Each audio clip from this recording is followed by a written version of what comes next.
पूरबही देशवा से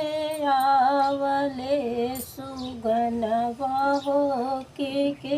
हो चली है न काशी गंगया ननवा हो के हो चली है न काशी गंगया ननवा हो के हो चली है न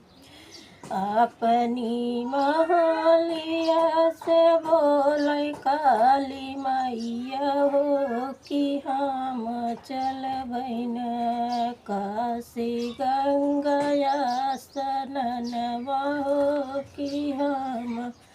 चलबै न पूरबू के देशवा से आवले सुगनवा हो के हो चली है न काशी गंगया सननवा हो के हो चली है न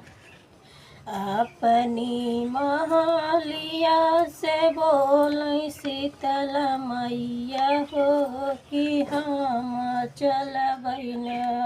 काशी गंगया सननवा हो कि हम चलबै न अपनी महलिया से बोलै दुर्गा मैया हो कि हम चलबै न काशी गंगया सननवा हो कि हम चलबै न पूरबू के देशवा से आवले सुगनवा हो के हो चली है न काशी गंगया सननवा हो के हो चली है न अपनी महलिया से बोलै काळे माई हो कि हम चलबै न